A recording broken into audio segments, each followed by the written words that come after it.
I'm Nate Imig with Radio Milwaukee, and we are just thrilled to talk to you about your debut solo album as Durand Jones. The new album is called Can't Wait Till I Get Over. It's out now, and it hits so hard. It is really just a beautiful work of art, sprawling, so deeply personal and nuanced, and I was really, really struck by it. So it's a real privilege to talk to you today. I guess I want to start maybe by breaking a little news about the album. What's something that maybe nobody's talking about the album or about you as an artist right now in this chapter? Um, Something that folks I guess aren't really talking about with the record. If you get the physical copy of the record, within there are expansive liner notes that go further deeper into what Hillaryville is, what it's about, the place that it is today, and how this record came to be. Um, So I really encourage folks to definitely take a listen to it, but dive into the physical copy of it as well, so you could get more context. I will definitely be doing that. Well, I just want to say like this, I've been following your work with the indications, and when I found out really how deep you were going to go on this album, I was just really, really intrigued. And the visuals, the oh my goodness, that song, that feeling just hits so hard. Your voice is just incredible in that.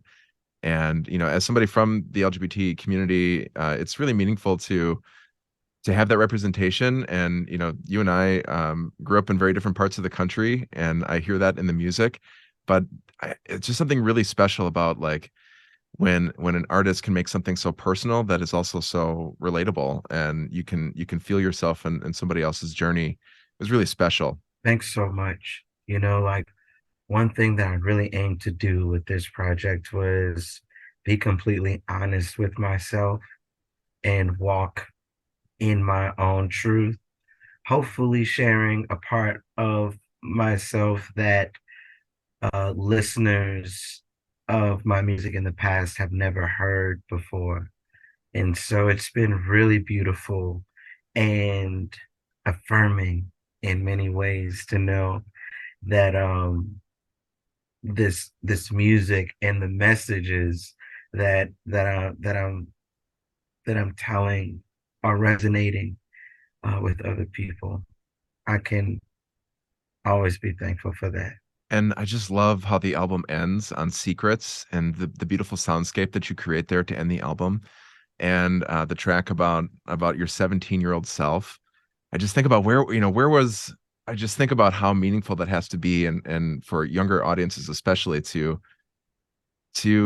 relate to you in that way, that you've gone on this journey and you've learned more about yourself. And there's another side, and there's a kind of a it is a journey, and life is never perfect, but that reflection back as a younger self, I really felt that. Thanks, man. The more and more I do this, the more and more successful I become in my path as an artist. I feel that inner child within me, that kid who just believed and dreamed that one day. And I know that there are so many more kids in the rural South, particularly queer kids, kids of color, kids from underserved, impoverished backgrounds, um, who believe that they have it within themselves, but everything around them is telling them that they don't. They need to hear messages like "Letter to My 17-Year-Old Self" and letters and messages like "Secrets," and that's why I feel like that's such a big part of this record. Is Yeah, I am taking sensibilities and holding on to traditions from the past, but I'm also like reaching forward and hopefully reaching out to some youthful guys out in rural South. I wanted to talk a bit about kind of the technical versus the spiritual approach to this album. And I think one track that maybe shows both is the title track, "Wait Till I Get Over." I think it's really interesting how that song begins in one spot and ends in a totally different spot. I wonder how that syncs up with your personal journey, and if you could speak to kind of how that's reflected musically. Yeah. I really wanted to put aligning him on this record to pay homage to the elders in Hillaryville. It was a style of singing that we used to do a lot in church, but not really anymore. Um,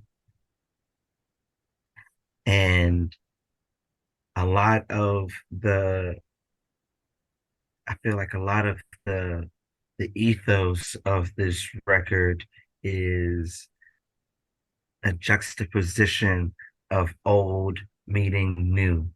And that's where Hillaryville is right now.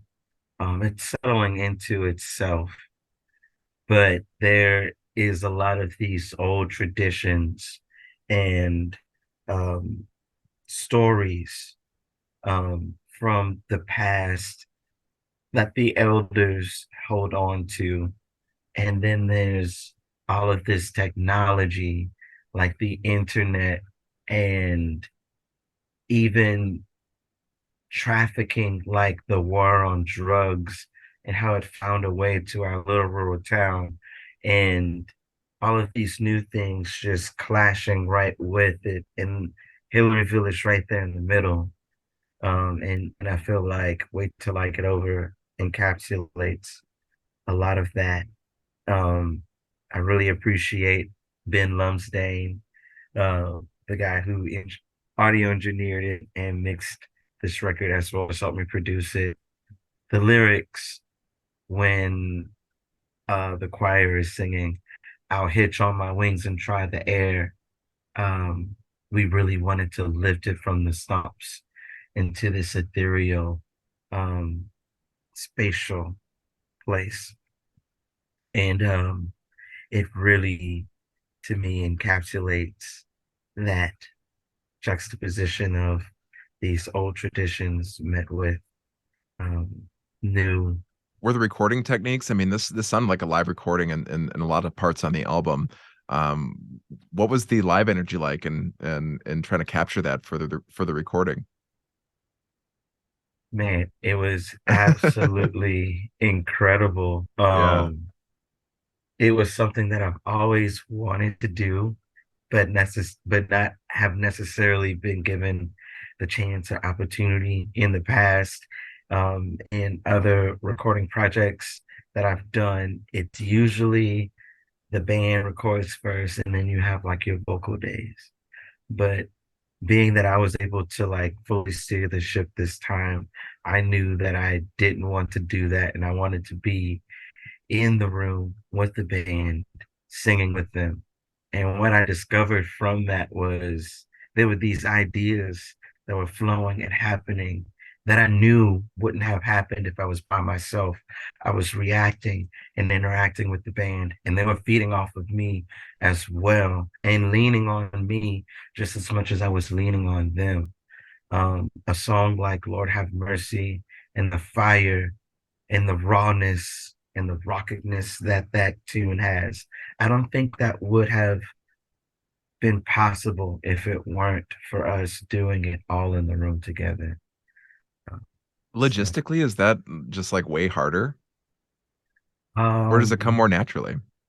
it can it could be harder, um, but I think you have to go into the studio with the willingness to absolutely trust the people around you. Well, let's zero in on Hillaryville. You know, I think a lot of folks from the Midwest have been to Louisiana for New Orleans, and maybe that's all they've seen there. And Louisiana is a really big state and a lot different from maybe the more touristy areas. So paint, the album does such a beautiful job musically at painting a picture of important people, and hearing those name drops throughout the album of figures in your life, I'm assuming. What portrait of Hillaryville were you trying to show in the album? I wanted to show a place. I wanted to show a place that I feel like is slowly being forgotten, even within its own region. Hillaryville was named after a formerly enslaved man, a minister by the name of Hillary Rice. He and around eight other people received that land as a form of reparations from a plantation called the Homeless House Plantation.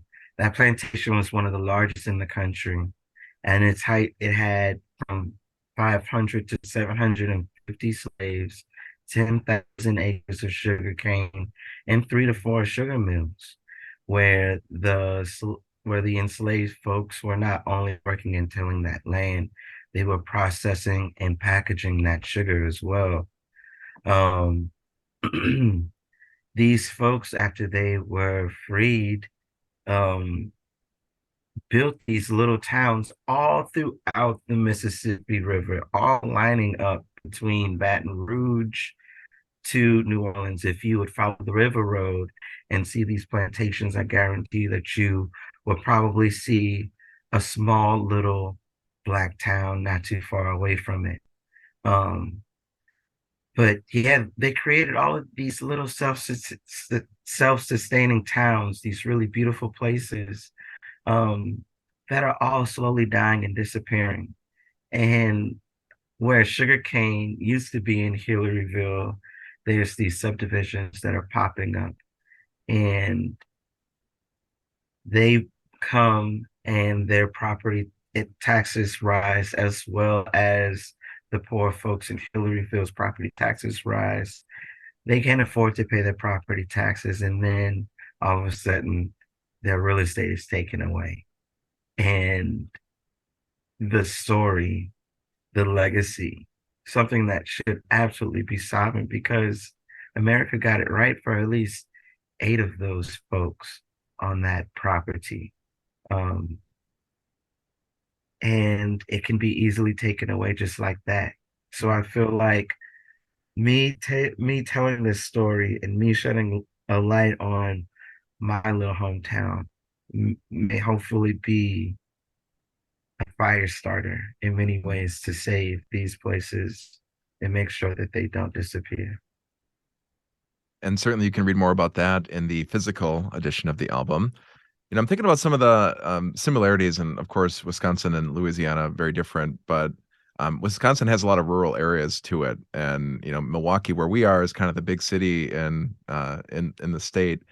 But there's a lot of people that come here from smaller cities and maybe grew up in more rural areas with rural values, and I think probably could relate to a lot of the themes in the album. I know that was the case for me, and I just wonder, like, kind of why now, and the importance of representation right now is it seems we're taking steps back in so many ways as a community. Why is it so important to have this representation in this moment in time?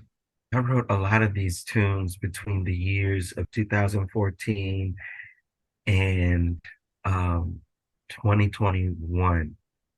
Um, and now it's out into the world in this time, in this moment. And I never planned or never expected it to be something that would that could be so political, but I embrace it so much because it's insane to me that there's all of these laws that are being created that are stopping folks from being who they truly want to be and who they really are. And these folks who are making these laws are absolutely living in fear. And it's very reflective within the supporters that that the fear is deeply instilled to where you can't knock on someone's door or pull into their driveway without being shot. Um, and I feel like I didn't know it back then, but putting a song like "Someday We'll All Be Free" on this record putting a song like that feeling on this record um, is an expression to it's an expression and an homage to great artists like James Baldwin and Nina Simone even, who said to be free means to live with no fear, you know. But we're still waiting for that day to be free. And so it's it's a privilege and it's a duty and a fight to continue. I feel Yeah. with with the social political consciousness of this country and continuing to force this conversation through art. I'm gonna do it. Well, you mentioned two of I mean, most of the album is so heavy hitting, but in a good way. But you mentioned two songs there. That feeling, especially, it's hard for me to even like talk about the video without feeling a little emotional because, it's just so relatable. I think such an experience that many of us in the community have experienced where you're with somebody who isn't able to give you 100% or isn't able to live in their truth. And it's just such a I think I've seen little bits and pieces of relationships, of my own in this song and of people that I love and people that I know. Just being in that position and then to put your like so personal journey, like your spin on it, it takes something that I think is super relatable and makes it very personal. And when you can do that at the same time, that really is magical.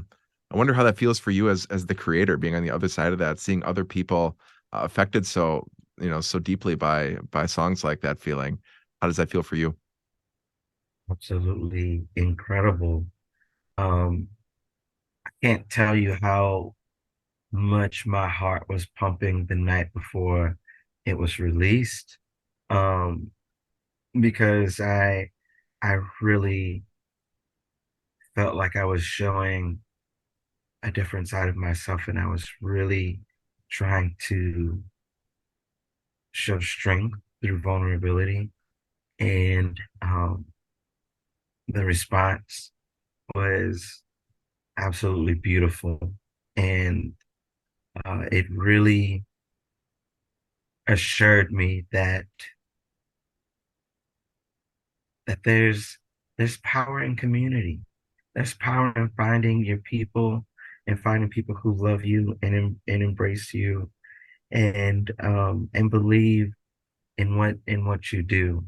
And um I'm that one will always be um super emotional to me.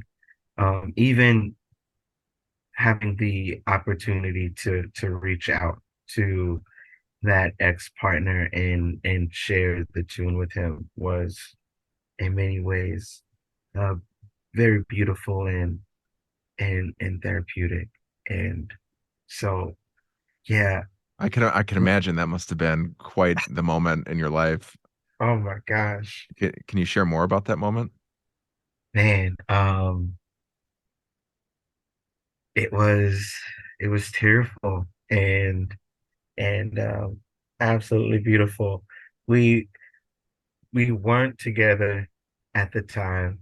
Um, we were just uh, talking to each other via text message or whatever. And after we listened, we got on the phone and talked. And um, it was just, it was really beautiful. And it almost kind of brought us back to those tender moments when we were just teenagers, young adults, trying to figure out who we were. It was really sweet. Well, thank you for the song and for the new album, Wait Till I Get Over. It's out now from Durand Jones. Thank you. Thank you so much. I really loved this conversation. It was really, really beautiful.